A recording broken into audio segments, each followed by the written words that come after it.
Voilà, bonjour à tous. On est heureux de se retrouver tout à nouveau devant la face du Seigneur.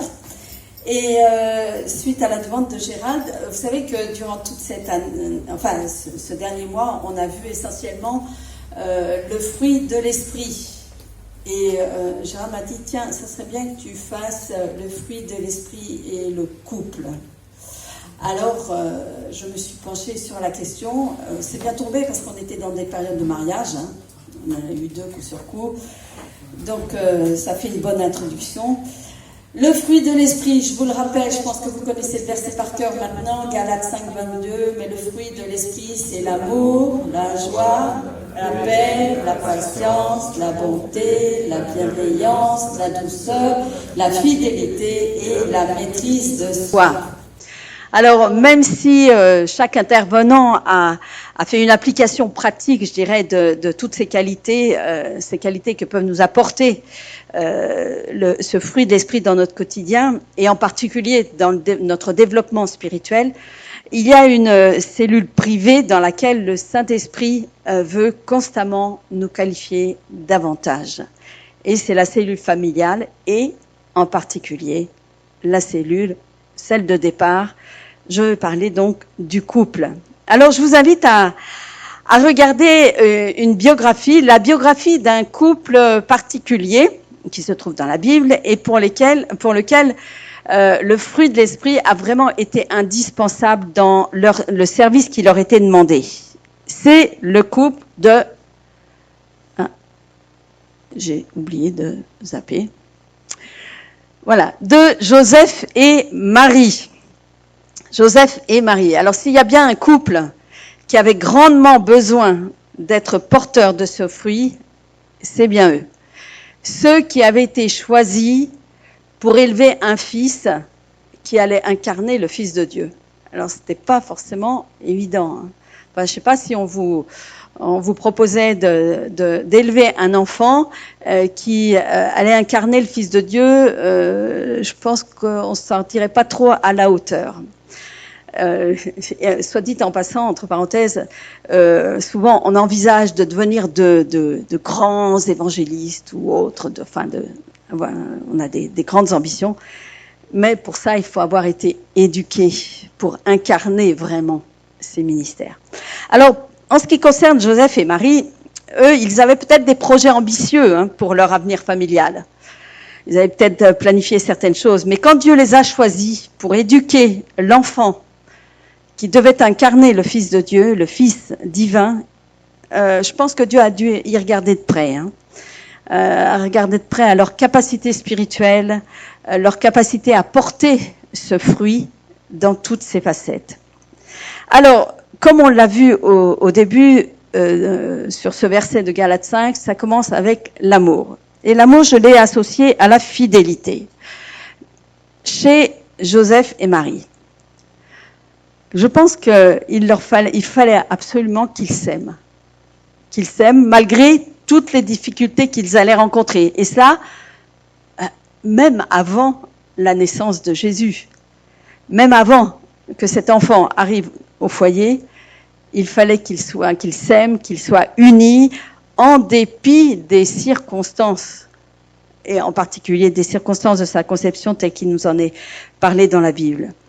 Gérald nous avait parlé de cette particularité du fruit de l'esprit comme venant en tête de liste et ce qui révélait vraiment sa primauté. Et il le présentait comme le résumé de l'ensemble du fruit de l'esprit. Voilà, ce serait bien qu'on ferme les fenêtres le temps de la prédication. Merci. Alors, cet amour, je l'associe également donc à la fidélité. J'ai mis amour et fidélité. Et pareil, Gérald nous a précisé que ce mot fidélité émet en hébreu, là c'était émet, c'est en hébreu, c'est la même racine qui donne le mot amen, qui donne d'ailleurs en vérité. Il nous avait précisé que ce mot évoque vraiment la ténacité, la solidité, la stabilité, la persévérance, la vérité.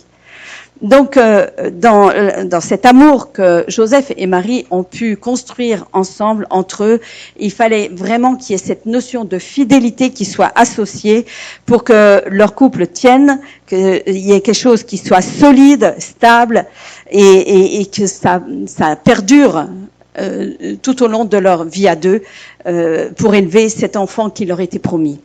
Il est certain que dans un couple chrétien, si l'amour humain n'est pas enrichi par cette manifestation d'amour du fruit de l'esprit, il risque d'être fragilisé quand, par exemple, des doutes veulent s'insinuer dans leur relation, quand des choses peuvent venir les déstabiliser. Et s'il n'y avait pas eu cet amour et cette fidélité déjà entre Joseph et Marie, je ne sais pas comment ils auraient pu accueillir Jésus au sein de leur foyer.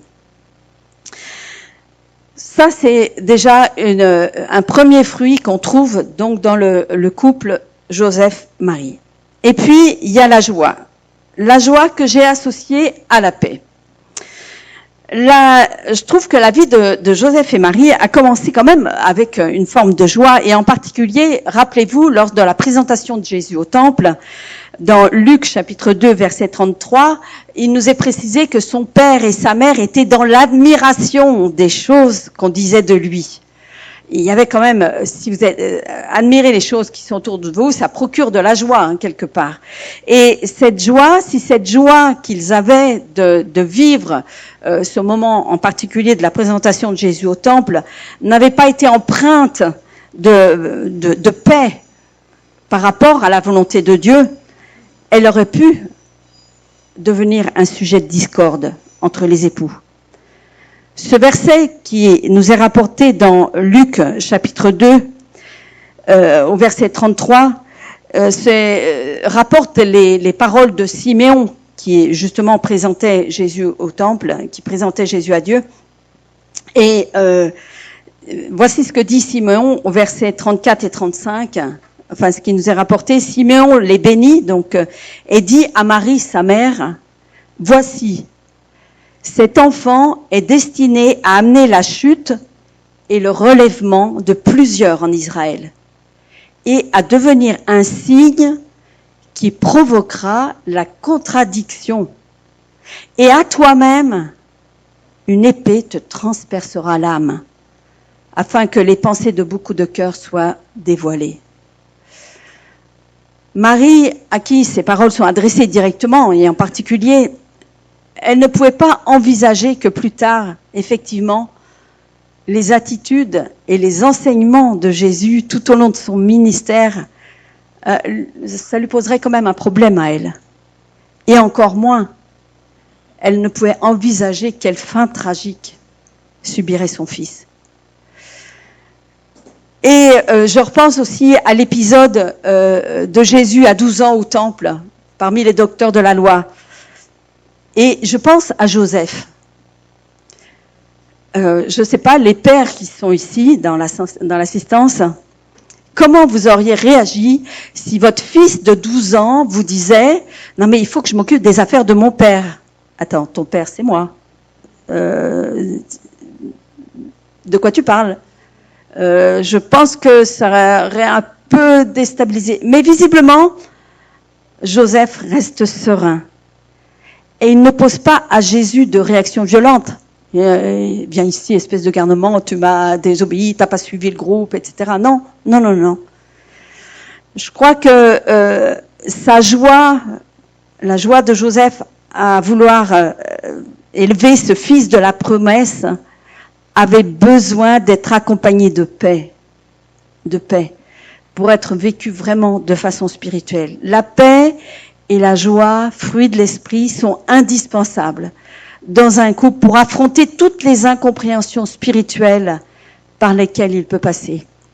De même que c'est parce que Marie a entretenu ce fruit aussi qu'elle a pu se réjouir, par exemple, au moment de la Pentecôte, avec tous les disciples et être visitée par l'action du Saint-Esprit. Et cela, malgré l'absence physique de ce fils si particulier. Et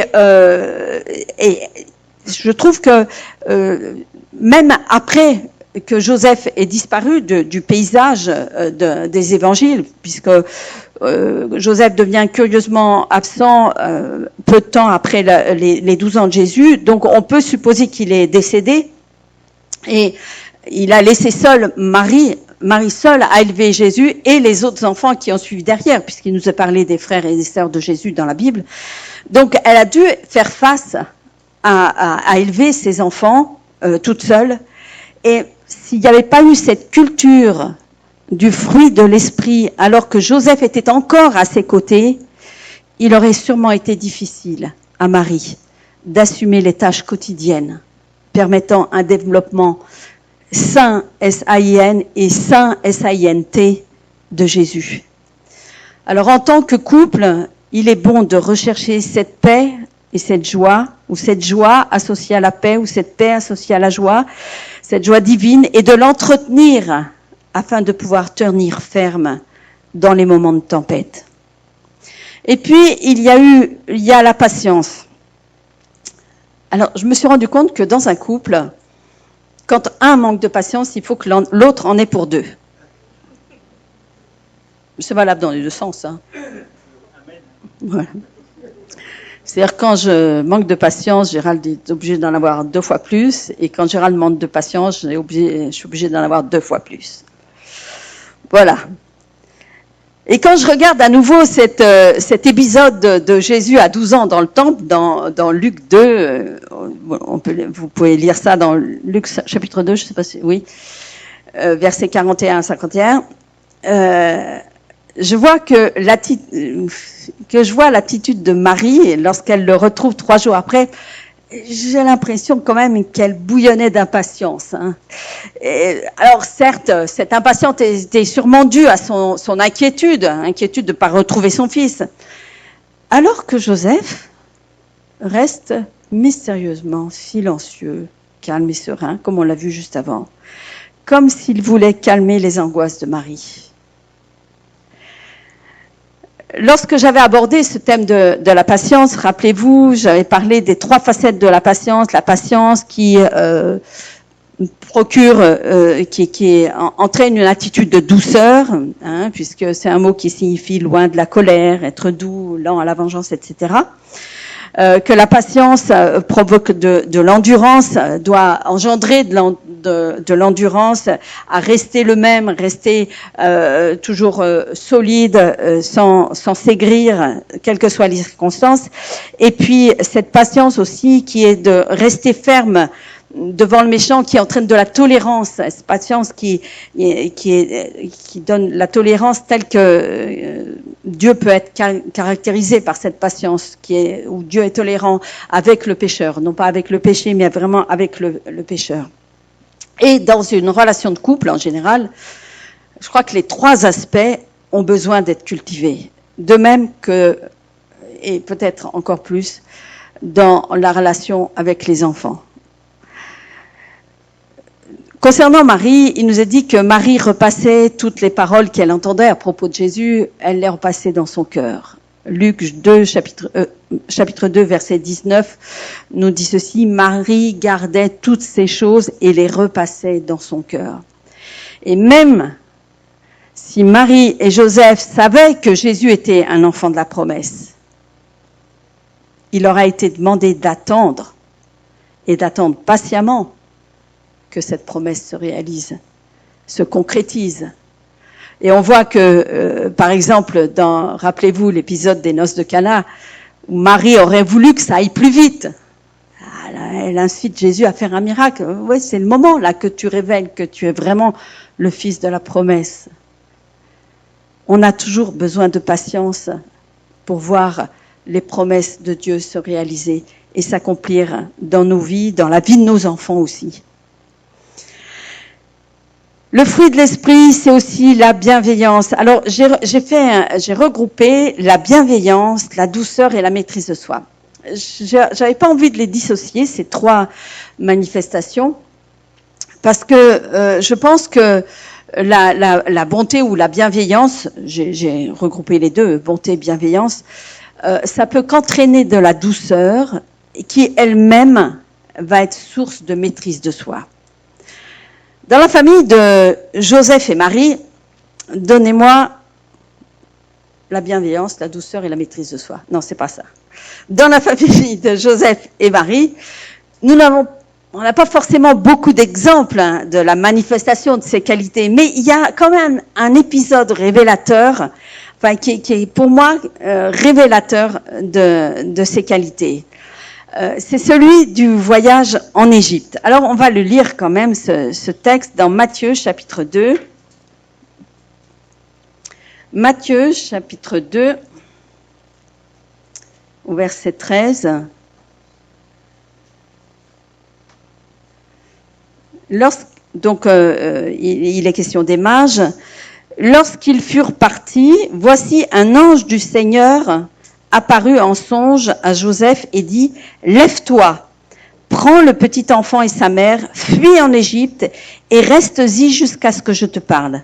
Car Hérode cherchera le petit enfant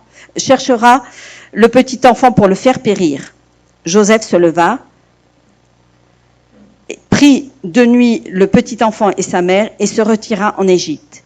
Il y resta jusqu'à la mort d'Hérode, afin que s'accomplisse ce que le Seigneur avait annoncé par le prophète, « J'ai appelé mon fils hors d'Égypte. » Et on lit au verset 19, « Quand Hérode fut mort, voici un ange du Seigneur apparut en songe à Joseph en Égypte et dit, « Lève-toi, prends le petit enfant et sa mère, va dans le pays d'Israël, car ceux qui en voulaient à la vie du petit enfant sont morts. » Joseph se leva, prit le petit enfant et sa mère et alla dans le pays d'Israël. Mais ayant appris qu'Archélaüs régnait sur la Judée à la place d'Hérode, son père, il craignit de s'y rendre, et divinement averti en songe, il se retira dans le territoire de la Galilée et vint demeurer dans une ville appelée Nazareth, afin que s'accomplisse ce qui avait été annoncé par les prophètes, il sera appelé Nazaréen. Alors, moi, je trouve que ce voyage m'a inspiré concernant ces qualités du fruit de l'esprit. Je suis sûre que Joseph était plein de bonté et de bienveillance à l'égard de Marie, mais pas seulement de façon humaine. Il a été attentif à ce que Dieu voulait qu'il accomplisse à l'égard d'eux, à l'égard de Marie et de Joseph. Et rappelez-vous ce que je vous avais dit à propos de la douceur. J'avais dit, cette qualité de douceur, et j'avais dit ça à partir du verset qui est « Recevez mes instructions hein. Prenez sur vous mon joug, car je suis doux et humble de cœur. » Et cette qualité de douceur est le pivot central qui relie le fait de recevoir les instructions de la part du Seigneur et celui de trouver du repos pour notre âme. Et Joseph savait recevoir les instructions. Il a été attentif à ce que Dieu lui disait. Donc je pense qu'il avait vraiment cette qualité de douceur, cette douceur du fruit de l'esprit, parce qu'il a été attentif aux instructions du Seigneur.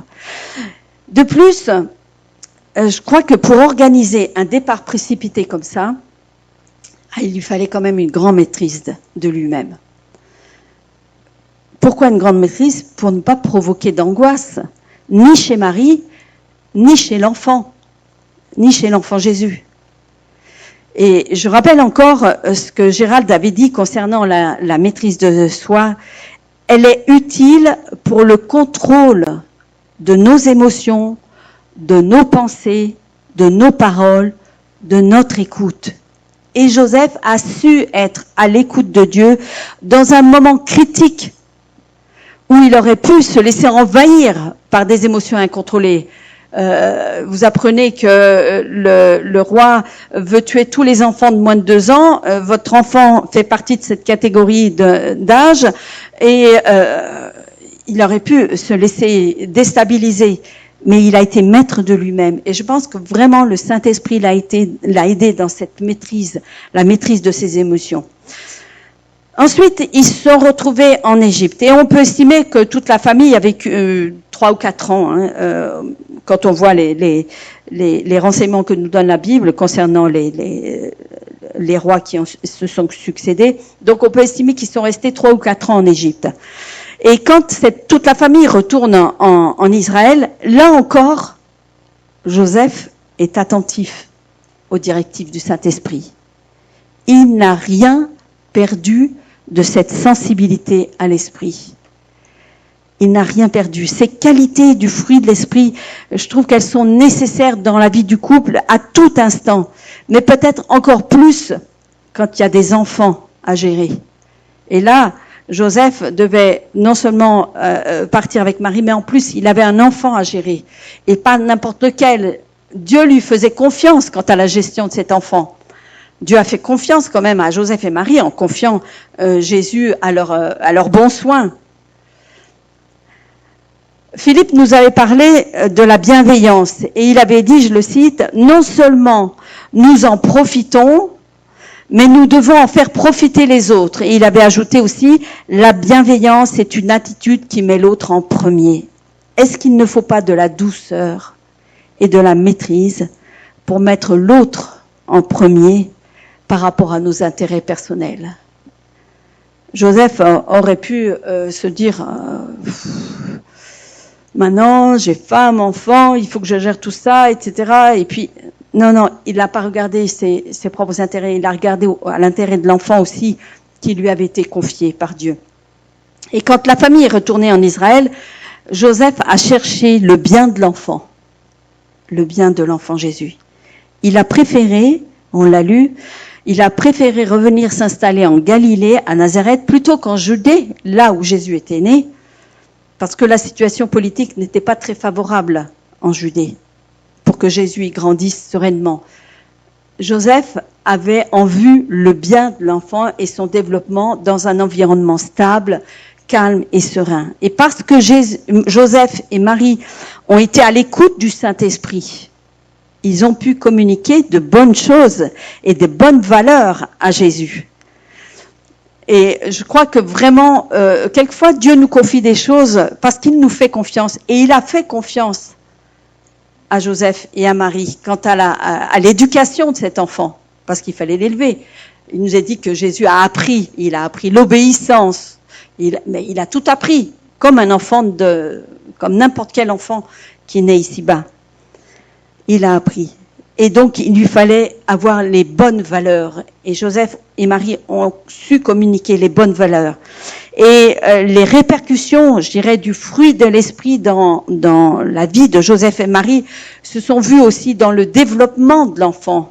Dans Luc, chapitre 2, verset 52, il nous est dit, et là je prends la traduction du Semeur, « Jésus grandissait et progressait en sagesse. » Je crois que quand on a une idée de Jésus, on se dit oui, mais il était Dieu, donc il savait tout.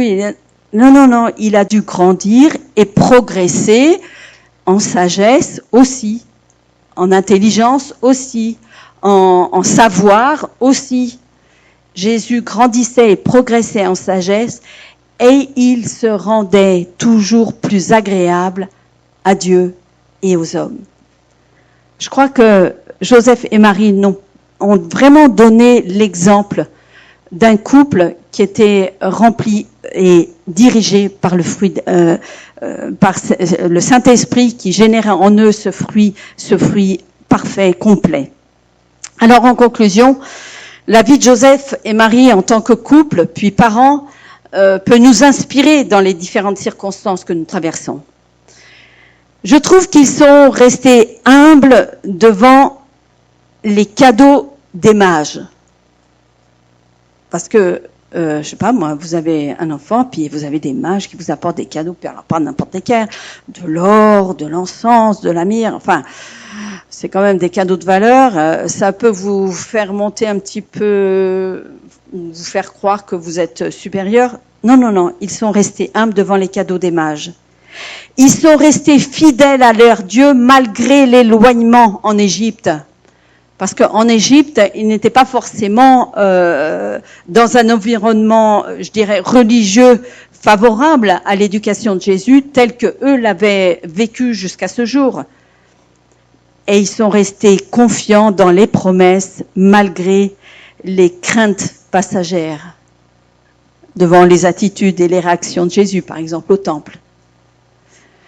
Ce qu'ils ont construit en tant que couple a été bénéfique pour Marie quand elle s'est retrouvée seule. Mais leur couple a aussi été le résultat de l'entretien à l'échelon individuel de ces qualités du fruit de l'esprit. Alors je crois que c'est à chacun d'entretenir ce fruit tout en le mettant en commun pour la relation de couple, et je crois qu'il en sera que meilleur. Pour terminer, je voudrais vous donner un verset. Je vais l'afficher après parce que je l'ai modifié un petit peu. C'est Romains chapitre 14, versets 12 et 13. Ce verset nous dit « Ainsi, chacun de nous rendra compte à Dieu pour lui-même. Ne nous jugeons donc plus les uns les autres, mais pensez plutôt à ne rien faire qui soit pour votre frère une pierre d'achoppement ou une occasion de chute. » Alors je crois que c'est un principe que nous pouvons vivre dans nos couples, nos familles, et on pourrait le traduire ainsi. Ah, on voit pas la fin. Ainsi, chacun de nous rendra compte à Dieu pour lui-même.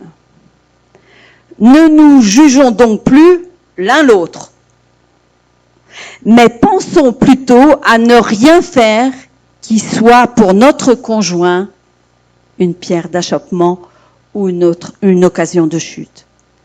On aura toujours besoin de porter ce fruit de l'esprit dans sa plénitude, dans son entier, afin de voir se développer nos familles, nos couples de façon harmonieuse et pour la gloire de Dieu. Que Dieu nous aide dans ce développement du fruit de l'esprit au sein de nos familles et de nos couples. Merci Seigneur, parce que tu nous aides jour après jour à vivre réellement cette relation particulière avec toi au travers du Saint-Esprit qui nous communique toutes ces qualités, qui nous donne de les approfondir, de les vivre de façon pleine et entière, de façon à ce que ta gloire paraisse, à ce que ton œuvre se fasse dans nos vies en particulier, dans nos couples, dans nos familles, dans ton Église et sur notre terre en général, Seigneur, donne-nous vraiment de vivre cela afin que seule ta gloire paraisse et que nous soyons réjouis par ta présence et par l'action du Saint-Esprit qui dépassera toutes nos espérances. Que la gloire te revienne, Père. Amen. Amen.